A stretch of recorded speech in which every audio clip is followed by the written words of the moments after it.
Assalamualaikum warahmatullahi wabarakatuh. Perkenalkan, saya Walbatun tadi NIM 002515 berasal dari kelompok 4. Di sini saya akan menjelaskan paparan anatomi 2.2 sistem respirasi. Di sini ada pertanyaan, eh,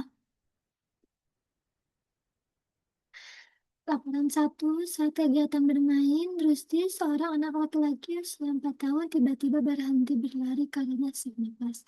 Dengan bibir dan ujung jari tampak kebiruan. Rusdi kemudian berjongkok beberapa saat hingga kondisinya membaik.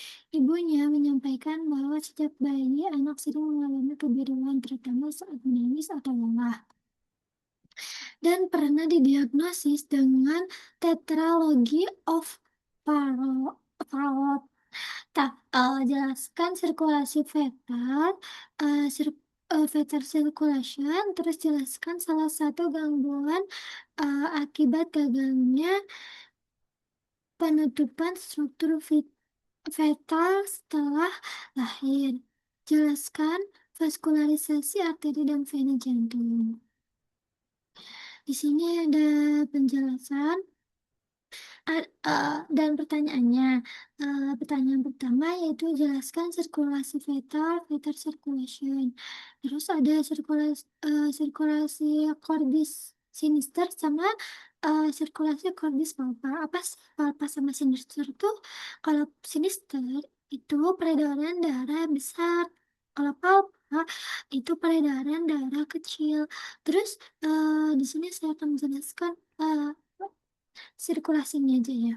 Jadi eh, kalau misalnya darah besar itu dari ventriculus cordis sinister terus ke aorta, terus arteri muscularis, terus arteriol, terus ke kapiler. Kapiler juga itu ada di sebagian besar tubuh. Terus ada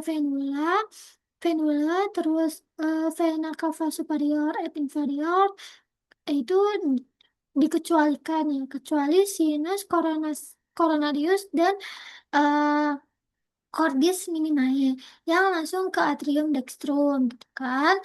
Langsung ke atrium dextrum, ke atrium cordis dextrum. Terus kalau sirkulasi cordis palpa, di sirkulasi cordis palpa itu peredaran darah kecil.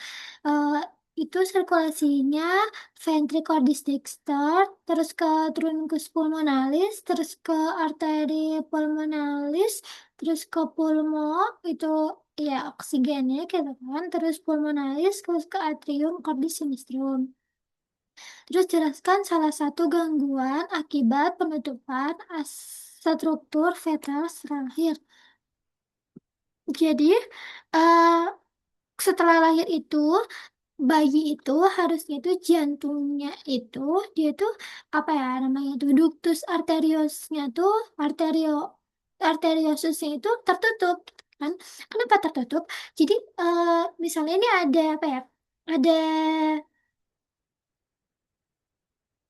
saluran gitu kan, saluran yang kalau misalnya dia itu masih di dalam janin itu saluran itu masih terhubung dengan ibunya, tapi kalau misalnya udah lahir gitu kan itu harus tertutup gitu. Tah, uh, uh, tah, tah, kenapa di sini itu ada penyakit namanya PDA. PDA itu apa? Patent ductus arteriosus. Patent ductus arteriosus itu apa sih? Patent ductus arteriosus itu jadi si katupnya itu tidak menutup gitu. Si katupnya itu tidak menutup, kan harusnya menutup ya, menutup kayak gini. Nah, si katupnya itu malah membuka terus. Jadi ada dua gitu kan, ada dua saluran gitu. Harusnya itu satu, jadi malah dua gitu kan. Harusnya itu tertutup gitu, cuma ada satu doang kan, di mananya di ductus arteriosusnya. Nah, tidak menutup ductus arteriosus dalam kurung Bartoli dengan sempurna sehingga terjadi pintasan kanan dan kiri gitu kan, pintasan kanan dan kiri kan, ini kan ini kan atrium, terus ini ventricle gitu kan. Harusnya itu ketika sudah di shift ventricle gitu kan, harusnya itu langsung ke paru-paru gitu kan. Ini menyalurkan gitu kan darah kotor gitu kan ke paru-paru gitu kan, harusnya gitu. Tapi terus nanti akan balik lagi gitu kan ke ventricle, eh, biar di apa ya namanya itu, di apa sih, dipompa lagi gitu kan, lalu eh, nyalurkan ke apa sih namanya itu, ke ini, ke sini, ke aorta gitu kan, ke aorta itu ke seluruh tubuh. Tapi di sini tidak disalurkan kan, malah tertutup gitu kan, malah apa ya, jadi malah kesaluran ke seluruh tubuh gitu kan, malah seluruh tubuhnya gitu kan, aduh, kan gimana gitu ya kan, harusnya tuh cuma satu jalur doang ke paru-paru doang gitu kan. Nah, yang mengakibatkan bercampurnya dengan venosa gitu kan.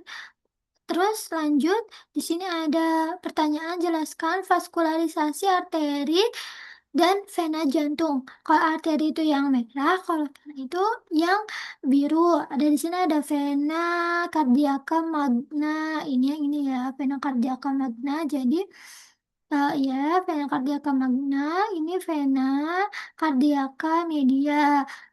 Ini vena cardiaca parva gitu kan.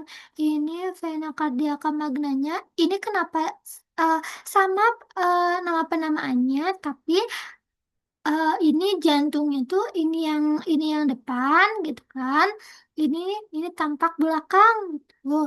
Nah, itu ada vena cardiaca magna di sini, terus ada vena cardiaca posterior sama vena cardiaca palva di sini.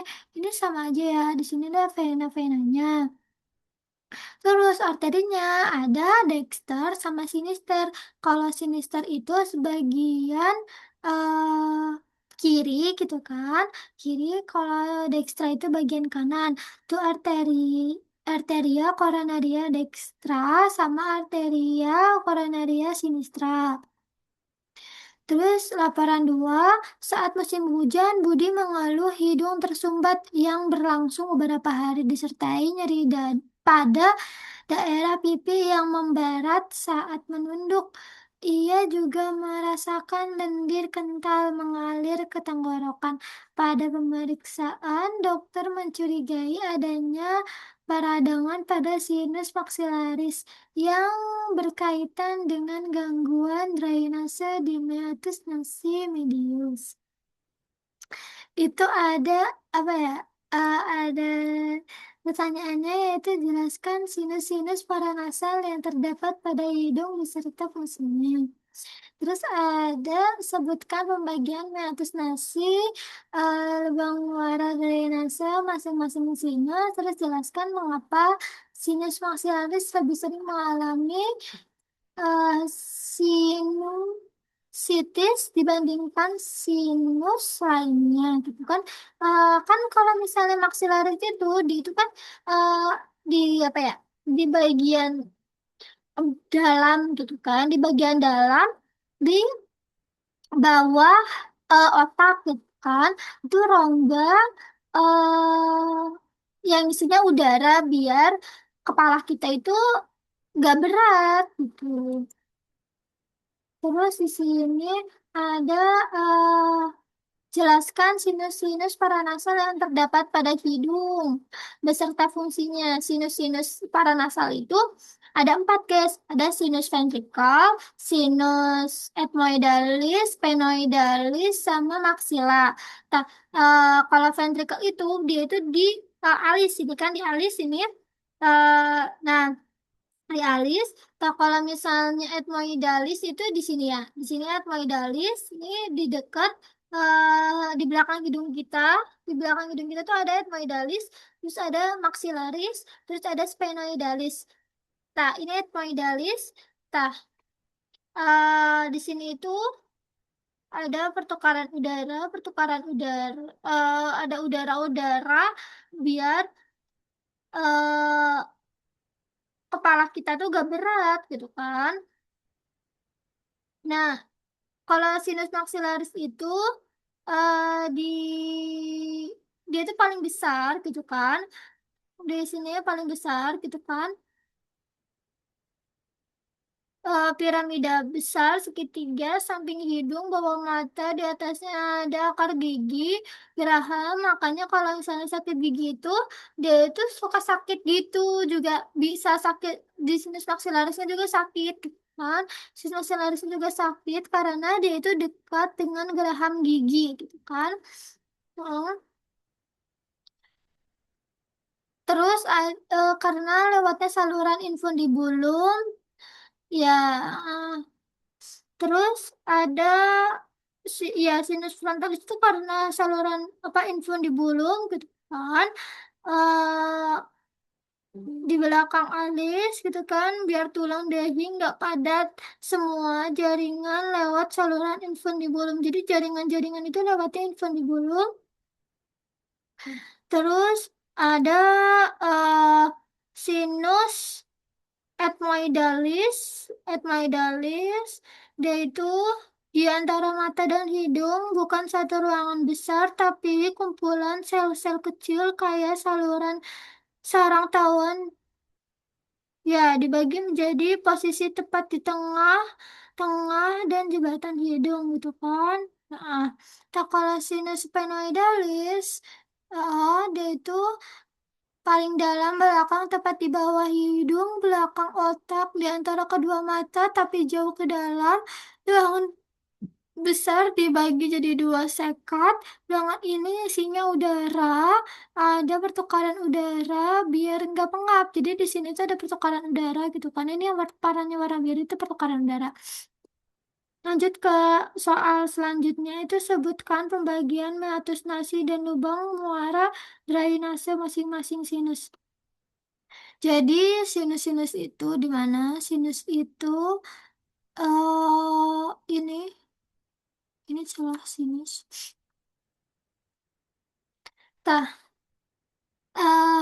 meatus nasi itu ada yang superior sama media. Kalau yang superior itu lubang keluarnya sinus ethmoidalis, sinus ethmoidalis. Ah, terus bagian belakang. Terus ada meatus nasi media di bagian tengah paling sibuk, penting tepat di bawah concha media. Di bawah concha media di sini ya. Kalau nggak salah tuh di bawah concha media. Heeh. Terus keluarnya lendir dari frontalis, maxillaris, ethmoidalis, meatus nasi inferior, bawah gitu kan ada meatus nasi inferior jadi superior media inferior gitu kan. Meatus itu apa? Meatus itu gini, meatus nih gini, ini kan meatus kan, ini tuh garis-garisnya itu namanya meatus gitu kan. Tah, si ini kan conca nih, di conca ini kan conca nih. Tah, di conca itu ada conca nasalis superior, media, inferior. Atau kalau misalnya meatusnya juga ada, kan ini misalnya conca, nih. Ini kan conca. Nah, terus ini namanya meatusnya, gitu kan. Terus apa sih namanya itu di sini meatusnya. Terus ada conca lagi, terus meatus lagi. Gini, jadi kayak gini-gini, kayak gini-gini. Nah, gini kan gambarnya tuh. Ta, meatusnya tuh ini gitu kan si garis-garis ini namanya meatus concanya itu namanya ini meatus ini conca gitu. Nah, ta, eh, di meatus nasi media itu dia itu eh, sangat istimewa, sangat sibuk sekali karena kenapa dia itu bakal ngeluarin cairan air mata dia ductus nasolak rimalis. Nah, nasolak rimalis. Terus tepat di bawah concha inferior. Concha inferior, ini concha inferior, ya pokoknya concha inferior. Ya, di bawah concha inferior. Ya, terus ini apa ini? Ethmoidalis.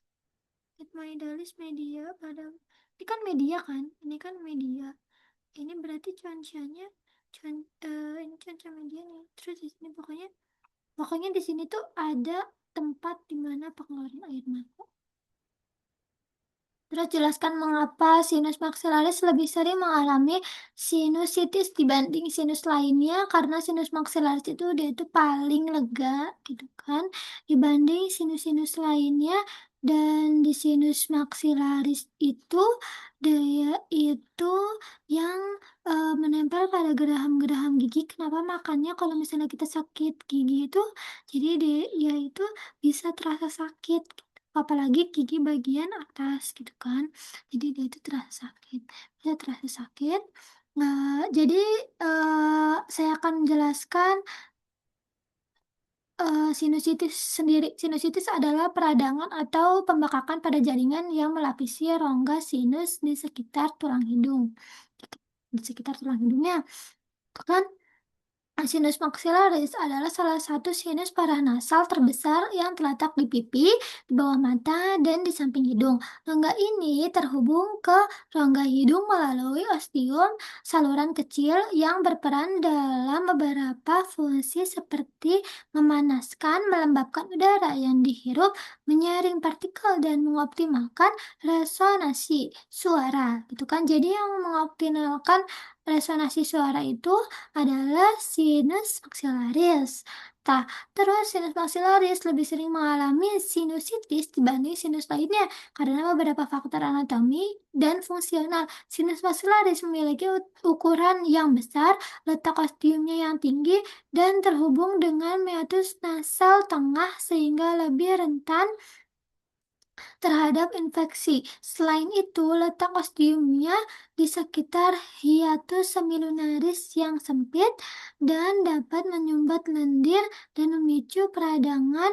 Kedekatannya dengan akar gigi rahang atas juga meningkatkan risiko infeksi gigi yang dapat menyebabkan ke sinus maksilaris. Jadi, kalau misalnya ada peradangan pada gigi, meningkatkan risiko infeksi gigi, maka sinus maxillaris gitu. Peradangan peradangan pada gigi itu bisa uh, ya memicu peradangan gitu kan. Terima kasih telah menonton video saya. Kurang lebihnya mohon maaf. Billahi taufiq wal hidayah. Wassalamualaikum warahmatullahi wabarakatuh. Dadah.